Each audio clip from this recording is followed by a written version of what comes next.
दोस्तों, स्वागत है आप सभी लोगों को हमारे इस YouTube चैनल पर। मैं नीतीश कुमार आप सभी लोगों को स्वागत करता हूं। दोस्तों, आज ना संस्कृत के सबसे लास्ट चैप्टर जिसका नाम क्या होने वाला है, शस्त्रकारा, ठीक है, चैप्टर नंबर 14, उसी को अच्छे तरीके से विस्तार पूर्वक समझेंगे और यही क्या करेंगे, संस्कृत के बुक का चैप्टर को पूरी तरीके से क्लोज करेंगे। और आप सभी लोग अच्छे तरीके से पढ़ाई कर भी रहोगे तो लगातार करते रहिए, और कहीं भी दिक्कत होता है किसी भी कंटेंट में या कुछ भी, तो आप जो है जरूर से जरूर कमेंट करके बता सकते हैं। हम जो है आपको वह जरूर जो है अवेलेबल कराएंगे, ठीक है। लेकिन लगातार आपको मेहनत करना है, ठीक है। चलिए देखते हैं शास्त्रकारा के विषय में कि शास्त्रकारा क्या बोलता है। सबसे पहले हम शास्त्रकारा को समझेंगे कि शास्त्रकारा का मतलब क्या होता है। देखिए, शास्त्रकारा का मतलब क्या होता है, बेसिकली क्या होता है, शास्त्र होता है। क्या होता है, शास्त्र। पता है ना शास्त्र क्या होता है? अरे भैया, आपको पता है ना वेद कय गो होता है? वेद आपका होता है 4 गो, होता है कि नहीं होता? वेदांग कय गो होता है? वेदांग आपका होता है, बोलने का मतलब होता है 6 गो, है ना। यही 6 गो वेदांग को क्या बोलते हैं, शास्त्र बोलते हैं। इसके शास्त्र आपको भी पता है कि पुराण कय गो होता है, तो पुराण आपका होता है 18 गो। कितना होता है? 18 होता है। उपनिषद कितना होता है? तो उपनिषद आपका कितना होता है? उपनिषद आपका होता है 108 गो, ठीक है। ये ध्यान देना, 108 उपनिषद है, लेकिन इसमें से 13 गो उपनिषद काफी इंपॉर्टेंट है, जिसमें से बृहदारण्यक उपनिषद बहुत ज्यादा पुराना है, ठीक है। पुराण समझ गए 18 है, जिसमें से 5 पुराण काफी ज्यादा इंपॉर्टेंट है। 5 पुराण ना काफी ज्यादा इंपॉर्टेंट है, ये कहने का मतलब। तो वही बता रहा है कि शास्त्रकारा में जो है शास्त्र के विषय में आपको बताएगा, ठीक है। क्या है समझते हैं। बोल रहे हैं ना कि यह जो है एक प्रकार का क्या है, संवादात्मक पाठ है। संवादात्मक पाठ कहने का मतलब है कि शिक्षक यानी कि टीचर और स्टूडेंट के बीच में क्या होगा, वार्तालाप होगा, बातचीत होगा, और बातचीत के द्वारा क्या करेंगे, टीचर बच्चे के सभी प्रश्नों को उत्तर देंगे ताकि उसको अच्छे तरीके से समझ में आ पाए, ठीक है। जिसमें शास्त्र एवं दर्शन शास्त्र के विषय में क्या किया गया, परिचय दिया गया। किसके किसके विषय में? शास्त्र यानी कि शास्त्र हो गया, और दर्शन शास्त्र के विषय में क्या किया गया, अच्छे तरीके से परिचय किया गया। यानी कि कहीं कहीं जा करके जो है ना, बड़े बड़े ज्ञानी लोग होते हैं, कहीं कहीं जा करके जो है अनेक प्रकार की चीजों का भ्रमण करते हैं। भ्रमण करने के बाद जो होता है कि अपना नॉलेज छोड़ते हैं, उसी को क्या बोलते हैं, आप उसी को कहीं ना कहीं दर्शन शास्त्र बोल सकते हैं, और उसी के विषय में भी यहाँ बताएगा, ठीक है। इस पाठ का मुख्य उद्देश्य है भारतीय संस्कृति के प्रति जिज्ञासा को उत्पन्न करना। यह पाठ इसीलिए बनाया गया, यह चैप्टर इसीलिए बनाया गया ताकि आप इस चैप्टर को अच्छे तरीके से समझ पाएं, आप इस चैप्टर को अच्छे तरीके से जान पाएं, और आप जाने कि वास्तव में शास्त्र क्या होता है, हमारी संस्कृति कैसी है, हमारी कल्चर कैसी है, इसके विषय में आप जान पाएं। इसी के लिए संस्कृत के क्लास 10th में सबसे लास्ट चैप्टर के तौर पर इसे जो है यहाँ ऐड किया गया। यहाँ से रंग बिरंग का वेराइटी टाइप का क्वेश्चन मिलेगा, और हो सके तो आपको कुछ यहाँ ज्यादा याद करने को मिल सकता है, तो आपको यहाँ भी ध्यान देना, ठीक है। सबसे पहले आप इसका एक स्क्रीनशॉट ले लेंगे, नहीं तो इसको अच्छे तरीके से उतार लेंगे ताकि हम चैप्टर की तरफ आसानी से मूव कर पाए, ठीक है। हम 3 तक गिनते हैं, 1 2 3, चलिए उतार लिए होंगे। चलिए दोस्तों, अब जो है ना आप सभी लोग अपना अपना किताब अच्छे तरीके से निकाल लीजिए। देखिए, मैं भी जो हूँ किताब को निकाल चुका हूँ, और देखते हैं कि आगे जो है यह आपसे क्या कहता है, ठीक है। देखिए, सबसे पहले क्या बोलता है जानते हैं। सबसे पहले बोल रहा है कि शिक्षक जो है ना कक्षा में प्रवेश करते हैं, और सभी छात्र लोग जो है ना उनका अभिवादन करते हैं। अभिवादन मतलब क्या है, कैसे आप लोग करते हैं, गुड मॉर्निंग बोलते होंगे, है ना, नमस्कार सर बोलते होंगे, या जो भी बोलते होंगे, उसी प्रकार से क्या होता है, अभिवादन कर रहे हैं। तो शिक्षक बोलते हैं कि उपविशन्तु सर्वे, यानी कि आप सभी लोग क्या हो जाओ, बैठ जाओ। आज हम लोग शास्त्र के विषय में पढ़ेंगे, यानी कि आज हम लोग जो है ना संस्कृत शास्त्र के विषय में जानेंगे, ठीक है। तो युवराज बोलता है कि गुरुदेव, शास्त्र क्या होता है। अब जैसे शिक्षक बोलेगा कि आज हम लोग शास्त्र जानेंगे, और आपको पता नहीं कि शास्त्र क्या होता है, ठीक है। तो युवराज बोलता है गुरुदेव, शास्त्र क्या होता है। तो शिक्षक बोलता है कि शास्त्र जो है ना, शिक्षक बोलता है कि शास्त्र ज्ञान का शासक है। क्या है? शास्त्र जो है ज्ञान का शासक है। ध्यान दीजिएगा, शास्त्र ज्ञान का शासक है, यही बोल रहे हैं। कौन बोल रहे हैं? शिक्षक बोल रहे हैं, ठीक है। उसके बाद देखिए क्या बोलता है। उसके बाद बोल रहा है कि यही जो है ना मानव के कर्तव्य तथा अकर्तव्य का बोध देता है। कौन? शास्त्र। यानी कि शास्त्र से ही मानव के कर्तव्य एवं अकर्तव्य का बोध होता है। समझ में आया? आपको पता चला शास्त्र क्या होता है। शास्त्र जो है ज्ञान का शासक है, और इसी से मानव के कर्तव्य तथा अकर्तव्य का क्या होता है, बोध होता है। समझ गए ना। आज जो है जितने भी हम लोग आधुनिक विषय का अध्ययन करते हैं, जैसे कि फिजिक्स है, केमिस्ट्री है, बायोलॉजी है, गणित है, या जो भी सेक्टर होता है जिसका स्टडी करते हैं, वो क्या? शास्त्र है। क्या है? शास्त्र है। और पश्चिमी देशों में इसे अनुशासन भी कहा जाता है। पश्चिमी देश में क्या बोलते हैं? अनुशासन भी बोलते हैं। इसमें ना धर्मशास्त्र का लक्षण देखने को मिलता है। अब धर्मशास्त्र क्या है उसके विषय में जानते हैं, लेकिन उससे पहले एक श्लोक आया है, उस श्लोक को आप सभी लोग अच्छे तरीके से देख लीजिए। ऐसे मैं इस श्लोक को पढ़ता हूं, आप सभी लोगों को आपके स्क्रीन पर आपका श्लोक दिखाई दे रहा होगा। बोलता क्या है कि प्रवृत्वा निर्वृत्वा नित्यन कृत्यकेन वा पुंसा येनोपदिश्यते तच्छा अस्त्र मध्यते। यानी कहने का मतलब है, यह श्लोक का सीधा सीधा मीनिंग ये कहता है कि शास्त्र में से जिस आचरण को त्यागा जाए एवं किस आचरण को ग्रहण किया जाए उसे क्या बोलते हैं? धर्म शास्त्र कहते हैं। यानी कि आपके पास शास्त्र है, आपने शास्त्र को अच्छे तरीके से पढ़ लिया, अब आप जो है ना उसके कौन से गुण को रिसीव करते हैं, कौन से गुण को ग्रहण करते हैं। जैसे कि पानी ग्रहण करते हैं, जैसे कि खाना ग्रहण करते हैं, ठीक वैसे ग्रहण करना है। ठीक है, तो शास्त्र में से कौन से गुण को आप ग्रहण कर लेते हैं और कौन से गुण का त्याग कर देते हैं, उसे ही क्या बोलते हैं? उसी शास्त्र को क्या बोलते हैं? धर्म शास्त्र कहते हैं। ये काफी इंपॉर्टेंट है, इसको ध्यान देंगे कि धर्मशास्त्र क्या होता है। ठीक है, देखिए उसके बाद क्या बोलता है? उसके बाद बोलता है कि अभिनव बोलता है, अर्थात शास्त्र जो है ना मानव के कर्तव्य तथा अकर्तव्य का बोध कराता है। तो सही बात है, शास्त्र जो है मानव के कर्तव्य तथा अकर्तव्य का क्या कराता है? बोध कराता है कि क्या करना चाहिए और क्या नहीं करना चाहिए। ठीक है, उसके बाद बोलता है कि शास्त्र जो है ना कुछ नित्य है। नित्य करने का मतलब है जिसको भगवान ने बताया, जिसको भगवान ने लिखा है। जैसे कि वेद हो गया, वेद को किसने लिखा? गॉड ने लिखा है। ब्रह्मा जी का उपदेश था कि नहीं था, जिसको वेद व्यास ने क्या किया? उसमें डाल दिया।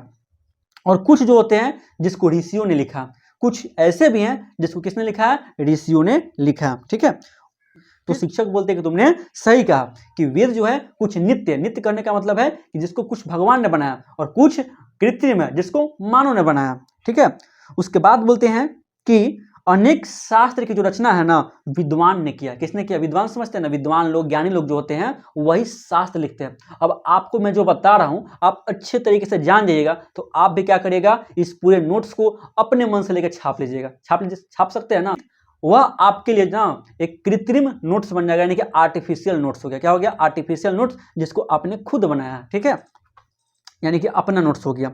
ठीक है, उसके बाद बोलता है कि सर्वप्रथम 6 वेदांग शास्त्र है। कितना है? 6 वेदांग शास्त्र है। देखिए यहाँ 6 वेदांग शास्त्र मैंने बता भी दिया। और कौन कौन सा है 6 वेदांग शास्त्र? तो 6 वेदांग शास्त्र है, शिक्षा है, ज्योतिष है, कल्प है, निरुक्त है, कल्प, व्याकरण, निरुक्त एवं छंद। यही आपका 6 शास्त्र है वेद के तौर पर। इसको अच्छे तरीके से याद करना। शिक्षा, ज्योतिष, कल्प, व्याकरण, निरुक्त एवं छंद, ये क्या है? 6 वेदांग शास्त्र है। इसके बाद बोलता है, शिक्षक बोलता है, इसके बाद जानते हैं, इसके बाद इमरान बोलता है कि गुरुदेव इनके रचनाकार कौन है, यानी कि इनकी रचना किसने किया है? तो शिक्षक बोलते हैं कि सुनो तुम लोग ध्यान से, तुम लोग जो है ध्यान से सुनो, मैं बताता हूं कि इसकी रचना किसने किया। ठीक है, अब सब के विषय में शिक्षक बताएंगे। सबसे पहले है शिक्षा। शिक्षा से जानते क्या होता है? शिक्षा से उच्चारण के अर्थ का बोध होता है। उच्चारण के अर्थ का बोध होता है, यानी कि कोई भी आप उच्चारण करते हैं, कोई भी पढ़ते हैं तो उसका मीनिंग के बारे में पता चलता है। जैसे कि पानी बोला गया तो आपके मन में लिक्विड गया होगा, आपने बोला चावल तो चावल का बोध गया होगा, आपने बोला कलम तो कलम का बोध गया होगा। यही क्या? उच्चारण के अर्थ का बोध हो रहा है। ठीक है, सबसे अधिक जो है ना शिक्षा के तौर पर सबसे बढ़िया ग्रंथ पाणिनि ने लिखा है। किसने लिखा? पाणिनि ने ना, पाणिनि ने शिक्षा से संबंधित बहुत ही प्रसिद्ध ग्रंथ लिखा है, इसको ध्यान दीजिएगा। ठीक है, उसके बाद बोलता है क्या है? उसके बाद है ज्योतिष। ज्योतिष शास्त्र के रचयिता कौन है? लगध। कौन है? लगध जो है ना ज्योतिष शास्त्र के रचयिता। उसके बाद क्या होता है? कल्प होता है। कल्प में ना हम लोग बेसिकली जो होता है कर्म कांड के विषय में अध्ययन करते हैं। किसके विषय में? कर्म कांड के विषय में अध्ययन करते हैं। और इसके जो रचयिता है, इसके रचयिता कौन है? बौधायन है। कौन है? बौधायन। बौधायन है। ठीक है, भारद्वाज है, ये सभी इसमें दिया हुआ है। इसको अच्छे तरीके से आप लोग नोट डाउन कर लेंगे। भारद्वाज है। ठीक है, भारद्वाज है। और इसमें दिया है गौतम है, ये सब दिया हुआ है। ऐसे आपको बस ये ध्यान देना है कि कल्प में कर्म कांड के विषय में अध्ययन करते हैं और इसका रचयिता कौन है? बौधायन है और भारद्वाज है। ठीक है, इसके बाद आता है व्याकरण। व्याकरण का मतलब क्या होता है? शुद्ध शुद्ध लिखना होता है, शुद्ध शुद्ध बोलना होता है और शुद्ध शुद्ध पढ़ना होता है, यही ना होता है व्याकरण। इसके रचयिता कौन है? पाणिनि है। कौन है? पाणिनि है। और पाणिनि ने अपना एक पुस्तक लिखा है, इसका नाम क्या है? अष्टाध्यायी। क्या है? अष्टाध्यायी। ये संस्कृत में लिखा गया पहला व्याकरण का पुस्तक था, जिसके लेखक कौन है? पाणिनि है। यह संस्कृत व्याकरण के जनक बोलते हैं। क्या बोलते हैं? संस्कृत व्याकरण का जनक बोलते हैं, ठीक है। इसको भी आपको क्या करना है, ध्यान देना है, ये भी इंपॉर्टेंट है, ठीक है, ये भी ध्यान दीजिएगा। इसके बाद आता है निरुक्त, ठीक है। निरुक्त में जानते हैं दोस्तों, निरुक्त में ना वेद के अर्थ का बोध होता है। किसका बोध होता है? वेद का अर्थ, वेद का अर्थ की आखिर वेद का मीनिंग क्या होता है, वेद के अर्थ का बोध होता है। और इसके रचयिता कौन है? यास्क। कौन है? यास्क। निरुक्त का रचयिता कौन है? यास्क, ठीक है। और इसमें क्या होता है? वेद के अर्थ का बोध होता है। और छंद, अंतिम आपका शास्त्र के तौर पर कौन बचा? छंद। छंद का रचयिता कौन है? पिंगल। कौन है?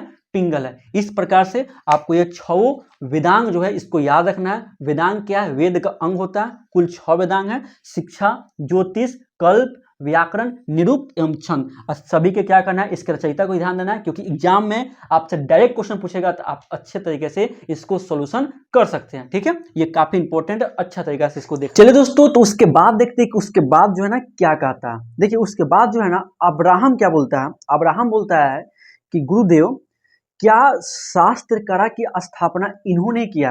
यानी कि जो 6 वेदांग के अलग अलग रचयिता थे ना, शिक्षा है, ज्योतिष है, कल्प है, निरुक्त है, व्याकरण है एवं छंद है, उसी को देखकर अब्राहम पूछता है कि गुरुजी, क्या जो है इन 6 शास्त्रों की रचना इन्होंने किया? तब जो है शिक्षक बोलते हैं नहीं नहीं, शिक्षक बोलते हैं कि इन्होंने तो शास्त्र की रचना किया है, बल्कि इसके साथ साथ जो है ना शास्त्र की कल्पना जो है इससे पहले भी होते आ रहा है। और इस प्रकार से यहाँ कुल 6 दर्शन शास्त्र आपको देखने को मिलेंगे। फिर श्रुति पूछती है कि आचार्यवर, दर्शन शास्त्र के प्रवर्तक कौन कौन है? यानी कि गुरु जी कहते हैं कि देखो बालक, ये जो 6 शास्त्र तो है जिसका नाम है शिक्षा है, ज्योतिष है, कल्प है, निरुक्त है, व्याकरण है एवं छंद है, लेकिन इससे पहले भी एक प्रकार का जो है शास्त्र चलते आ रहा था। एक प्रकार का कहने का मतलब है कि यहाँ जो है कोई प्रचलन या परंपरा चलते आ रहा था। और ऐसे यहाँ 6 प्रकार का दर्शन शास्त्र देखने को मिलता है। और यह 6 प्रकार के दर्शन शास्त्र के प्रवर्तक कौन है, वही गुरु जी बताने का प्रयास करते हैं। और यह 6 दर्शन शास्त्र आपको सामने लिखा गया। सबसे पहला जो है आपका दर्शन शास्त्र है जिसका नाम क्या है? सांख्य दर्शन। ये सबसे पहला आपका दर्शन शास्त्र है, ठीक है ना। उसके बाद क्या है? न्याय दर्शन है। उसके बाद है योग दर्शन है। उसके बाद वैशेषिक दर्शन है। फिर मीमांसा दर्शन है। और उसके बाद क्या आपका है? वेदांत दर्शन है। ये 6 प्रकार के दर्शन शास्त्र होते हैं, ठीक है ना, जो कि शास्त्र से भी क्या थे? प्रचलित, जो कि शास्त्र से भी क्या है? पुराना है। और इससे पहले भी इनका प्रचलन था, इनका परंपरा था, ठीक है। सबसे पहला क्या है? सांख्य दर्शन। उसके बाद क्या है? न्याय दर्शन। उसके बाद क्या है? योग दर्शन। योग दर्शन के बाद क्या आएगा? आपका वैशेषिक दर्शन आएगा। उसके बाद मीमांसा दर्शन आएगा। और मीमांसा दर्शन के बाद क्या आएगा? वेदांत दर्शन आएगा। और इन 6 दर्शन शास्त्र के यहाँ पे क्या लिखा गया? रचयिता लिखा गया। रचयिता लिखा गया कि आखिर जो है इस दर्शन शास्त्र की रचना किसने किया? तो सांख्य दर्शन के रचयिता कौन है? कपिल। सांख्य दर्शन के रचयिता कौन है? कपिल है। न्याय दर्शन के रचयिता कौन है? गौतम है, ऋषि गौतमी कहते हैं।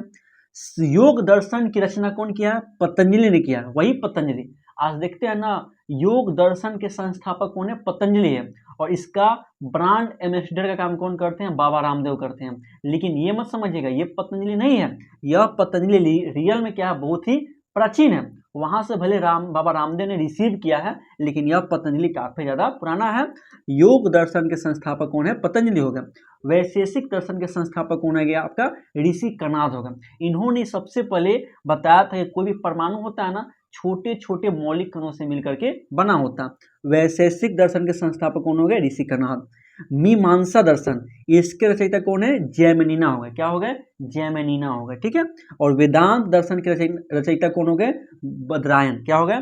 बदरायन हो गए। इस प्रकार से दोस्तों आपको 6 दर्शन शास्त्र की रचना जिसने किया है ना, आपको अच्छे तरीके से याद करना पड़ेगा, ताकि एग्जाम में आपसे कोई क्वेश्चन पूछे तो आप जो है ना अच्छे तरीके से उसका आंसर दे सके। साथ साथ ये कंपटीशन में पूछा जाता है, ठीक है, इसलिए आपको अच्छे तरीके से याद करना पड़ेगा। चलिए आप लोग मेरे साथ बोलिए, ठीक है, मैं आपको बुलवाने का प्रयास करता हूँ, चुपचाप बैठना नहीं, बोलने का प्रयास करना।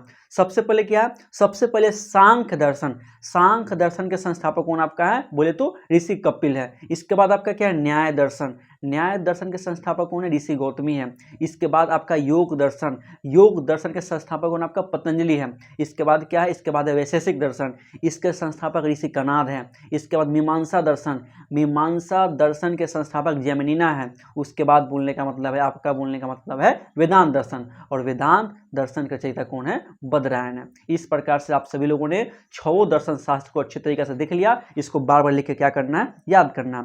उसके बाद देखिए अगला क्वेश्चन गार्गी पूछता है, गुरुदेव क्या ये शास्त्र जो है, शास्त्र का योगदान विज्ञान में नहीं है? यानी कहने का मतलब यही है, यह पूछना चाहता है कि क्या साइंस के सेक्शन में शास्त्र का योगदान नहीं है? शिक्षक बोलते हैं उक्त कथ्यसी, तुम सही कहते हो। प्राचीन भारत में जो है ना, शास्त्र का विभिन्न शाखा हुआ करते थे, जिसमें से आपका आयुर्वेद शास्त्र है, चरक संहिता है, सुश्रुत संहिता है। ये सभी क्या है? शास्त्र कारा के रूप में बहुत ज़्यादा प्रसिद्ध हुई, और इसी में रसायन विज्ञान और भौतिक विज्ञान देखने को मिलता है। यानी कहने का मतलब है कि पहले के टाइम में ना आयुर्वेद शास्त्र में चरक संहिता और सुश्रुत संहिता का बहुत ज़्यादा योगदान था। कौन है? चरक संहिता और सुश्रुत संहिता। देखिए आपके बुक में लिखा गया होगा, चरक संहिता और सुश्रुत संहिता का काफ़ी ज़्यादा योगदान है, और इसी से केमिस्ट्री और इसी से फिजिक्स जो है देखने को मिलता है। ज्योतिष शास्त्र और खगोल विज्ञान में भी जो है आपको कहीं ना कहीं देखने को मिल जाएगा शास्त्र में, ठीक है ना। यानी कि ज्योतिषी शास्त्र और खगोल विज्ञान में भी आपको शास्त्र देखने को मिल जाएगा। जैसे कि आर्यभट्ट जो है एक बहुत बड़े खगोल शास्त्री हुए थे। इन्होंने आर्यभट्ट ने क्या किया था? आर्यभट्टियामा लिखे हैं। क्या लिखे हैं? आर्यभट्टियामा की रचना कौन किया? आर्यभट्ट ने किया। बहुत बड़े खगोल शास्त्री हुए थे। इसी प्रकार से लिखा गया वराहमिहिर ने वृत्त संहिता के क्या किया? रचना किया। ठीक है, इसको याद रखना है कि वराहमिहिर ने वृत्त संहिता की रचना किया। ठीक है, दोनों फैक्चुअल चीजें आपको याद रखना है। यानी कहने का मतलब है कि शास्त्र का विभिन्न शाखा पहले के टाइम में, चाहे जो आज साइंस पढ़ते हैं ना, फिजिक्स है, केमिस्ट्री है, कहीं ना कहीं यह सुश्रुत संहिता, चरक संहिता से लिया गया। ठीक है, और एक जैसे आप जो आज मैथ पढ़ते हैं, गणित पढ़ते हैं ना, तो गणित का भी अध्ययन पहले के समय में शास्त्र में देखने को मिल जाता था, चाहे आपका खगोल शास्त्र हो, चाहे कहने का मतलब है आपका या कहने का मतलब है ज्योतिष शास्त्र हो, वहाँ देखने को मिल जाता था। ठीक है, यही बता रहा। फिर बोल रहा है कि इस प्रकार से शास्त्र का अनेक शाखाएं हैं। ठीक है, यही बताना चाहता है। फिर बोलता है वर्ग नायक बोलता है, गुरुदेव आज जो है हमने बहुत ज्ञान का बात जाना है, और इसी के बाद क्या होता है, सभी बच्चे जो होते हैं क्लास से बाहर चला जाता है, शिक्षक भी क्या होता है, क्लास से बाहर चला जाता है। इस प्रकार से दोस्तों शास्त्र कला में इतने ही इंपॉर्टेंट पॉइंट था जिसको मैंने अच्छे तरीके से बता दिया। अब जो है ना आपको अच्छे तरीके से रिवीजन करना है, बार बार इसे याद करना है ताकि आप भूले नहीं। और एग्जाम में दोस्तों ये दोनों काफ़ी ज़्यादा इंपॉर्टेंट है, ध्यान देना है कि आर्यभट्टियामा का लेखक कौन है? आर्यभट्ट है, और वृत्त संहिता का लेखक कौन है? वराहमिहिर है। ये ध्यान देना है। और दर्शन शास्त्र में हो सके तो 6 याद कर लीजिएगा, नहीं तो 1, 2, 3 ये तीनों बहुत इंपॉर्टेंट है। सांख्य दर्शन के कपिल होगा, न्याय दर्शन के गौतमी होगा, और योग दर्शन के संस्थापक कौन होंगे? पतंजलि होंगे। ये तीनों काफ़ी ज़्यादा इंपॉर्टेंट है, आपको ध्यान देना है। और बताया ना 6 को वेदांग होता है, शिक्षा है, ज्योतिष है, कल्प है, निरुक्त है, व्याकरण है एवं छंद है। ये 6 को अच्छे तरीके से याद करना। इस प्रकार से दोस्तों शास्त्र कला के साथ साथ संस्कृत का आपका पूरा सिलेबस खत्म हो गया। अब इसको अच्छे तरीके से क्या करना है? रिविजन करना है, बार बार रिविजन करना है, ताकि आपको कहीं भी कोई दिक्कत ना हो। और क्या करना है, इसको पढ़ने के बाद तुरंत क्वेश्चन बैंक उठा करके देखना है, ताकि आपको अच्छा से अच्छा जो है मार्क्स संस्कृत में आ सके। ठीक है, तो चलिए अब मिलते हैं नेक्स्ट वीडियो में। अब देखते हैं कि मैं क्या आपको एक्स्ट्रा बात बताऊं इसमें। ठीक है, चलिए अब मिलते हैं नेक्स्ट वीडियो में। तब तक के लिए धन्यवाद। आप लोग लगे रहिए पूरे जोर से, मन से और लगन से।